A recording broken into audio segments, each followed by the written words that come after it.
Hey everybody, Agent of Doubt here, world's worst SJW, worst at it. Um, so I had signed up for the vaccine with the VA, and they haven't gotten back to me yet. But because of a job that I have, I fall into a classification of people that should get a vaccine, and so I had insomnia and I checked my email, and now they want me to go in. And so on the 8th, I'll be getting my vaccine. And that's a perk of this job that I have. Of course, I know that it's probably because, every agency wants to go back from telehealth to doing in person visits, which, you know, I would hope that some parts of the expansion of technology we could keep going forward, even though I think doing in person for those who need it and telehealth for those who prefer it in the future, I think that's probably what I'd prefer, you know. Um, Especially in my role doing therapy for people who are mandated because they have a DUI. Part of getting a DUI means you're going to have your license restricted, and so if you're trying to see somebody in person, then sometimes it takes an hour-long bus drive to the agency where you're doing your therapy, and then it's an hour from there to wherever you got to go on, by public transportation. It's a mess. It takes 4 hours out of your life to do this mandatory therapy session every week, and I feel for people because I've seen how telehealth has improved their lives by making it so they could just take a little 2 hour break from their work and go out to some private room or sometimes their car and join the therapy session, and it's still good, but they don't have to miss that much work, and it borders on cruel and unusual punishment when they have so many appointments through the week, be it my therapy session with them or getting random UAs where they don't have a license, so they have to take off hours off of work to take a bus to the place where they can do a urinalysis drop. It's just, I feel for them, and so I hope that we can keep this technology going. It's been a boon to my life as well. I mean, I didn't have to change jobs, during a pandemic, and that was nice. And also, another bonus of my job is that I'm now going to get the vaccine sooner than the VA was probably going to get it to me. I don't feel guilty about using my job to get the vaccine earlier than somebody that maybe had more health risks or whatnot, because there's so many people who are wishy-washy about whether they want to get the vaccine right now. I'm like, if you got to think about it, just step out of line. I'll take it. you know. Unfortunately, it's become a political thing in our country. But something else has weighed on me that has slightly to do with my job, and it's we got the news that one of our own, another YouTuber, her name's Heather, but of late her channel was called The Needy Homesteader. And back when I met her, and a lot of you who've been with me for the last 10 years, when you guys first met her channel name was Jack Luck 4. She changed it and the theme of her channel when she met her husband, Matt. And for years, she's been very successful on that channel. Like, she's got 100,000 subscribers, and she only puts good positivity out there. And I think that's probably the key to her success. And, well,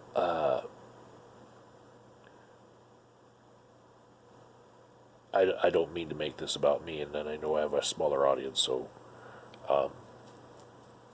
it's okay. But on Valentine's Day, Heather and her family were in a car accident, and they were hit by a drunk driver. And the car accident was horrific.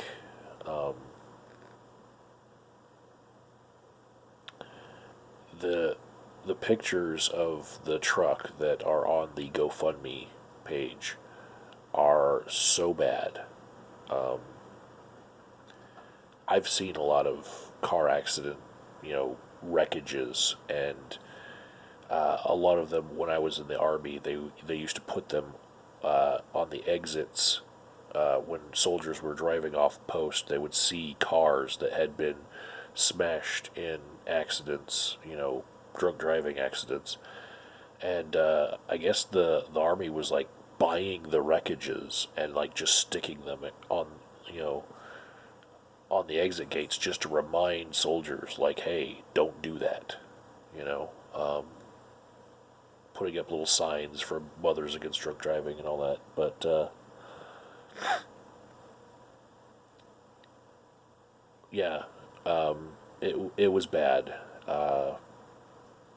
Heather's husband, Matt, was killed on site.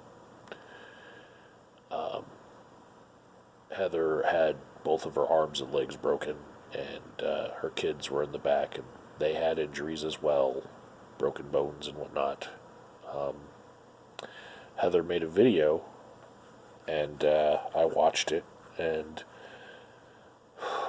her story, unfortunately, was very familiar to me, because I have seen many videos from victim impact panels.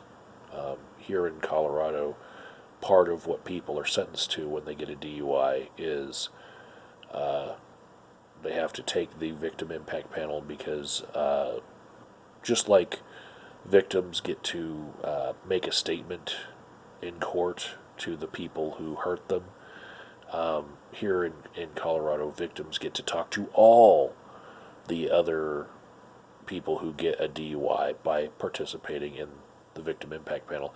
And much like tissues get called Kleenex, most people call it the MAD panel, because Mothers Against Drunk Driving has the biggest one. And that's where everyone goes to sit for 3 hours, have a good cry from the horrible stories that get presented, and then get a certificate. And during the pandemic right now, people take that MAD panel online, and it costs like $60, $70. It's not the same, because there's this chain reaction when people are in person. Kind of like if I were to yawn in this video right now, everybody watching it would maybe feel like yawning. In those crowds of people at the MAD panel, when one person starts crying in the crowd, like, everyone starts crying.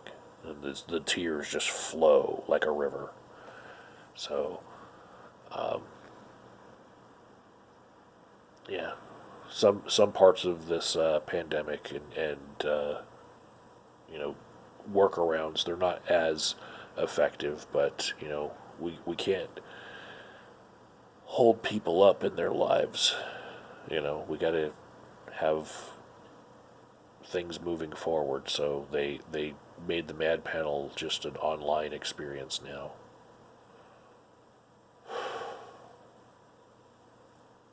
But I watched Heather's video. I'll link it in the description for anyone who wants to see it. And it it it made it so that it was hard for me this week to do what I do.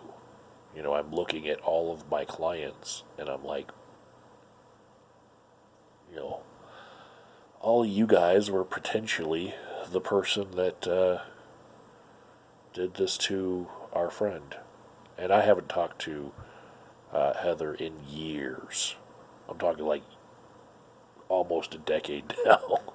um, but I do remember her very well from back in the golden age heyday of YouTube, and seeing what happened to her. Like, she is such a good person, and for this to happen to her is just so shitty. The world is shit right now, and it's stuck with me all week watching my clients. Um, I didn't take it out on them, but I definitely had a harder time just being empathetic to what they go through, because I know there was that possibility that they could have done exactly what happened to Heather.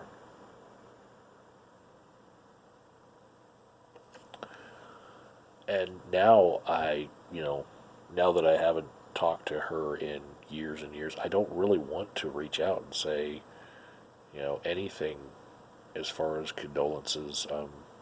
She's getting a lot of help right now. Her GoFundMe is double what the original goal was, and people are reaching out by the thousands. But for me, there's a bit of an awkwardness because of what I do. You know, I I give therapy to people who are the same kind of person that hurt her. You know, it's tough.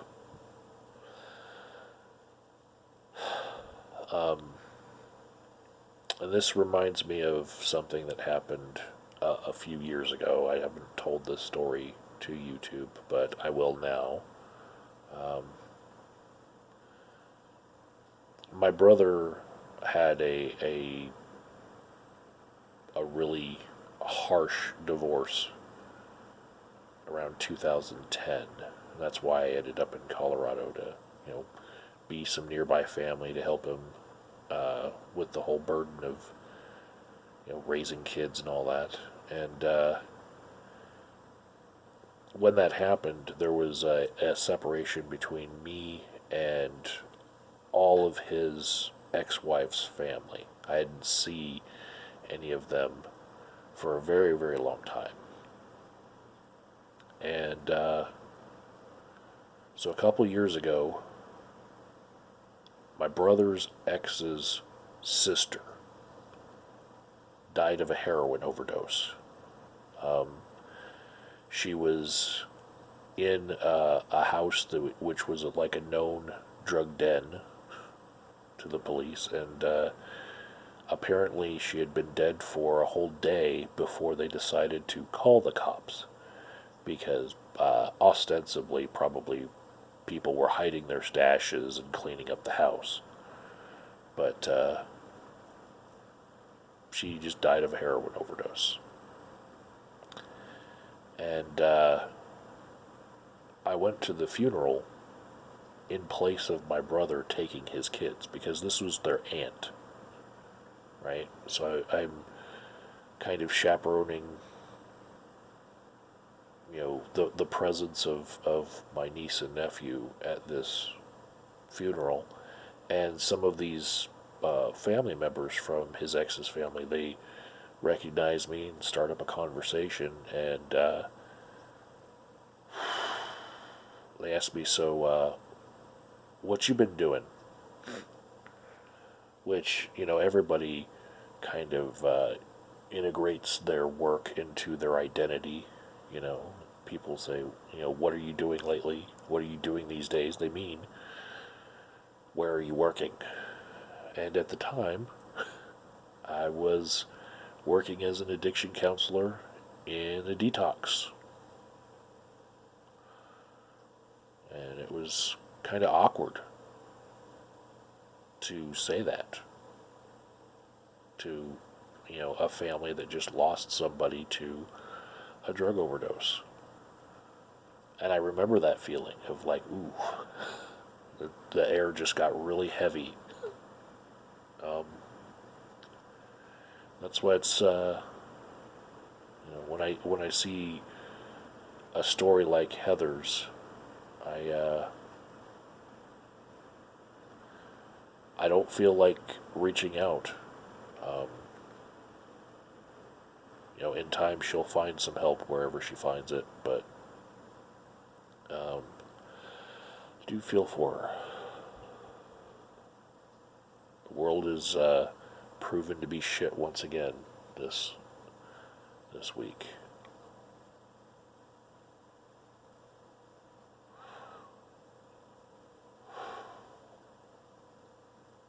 Well, that's it for this insomnia-fueled ramble. Talk to you guys some other time.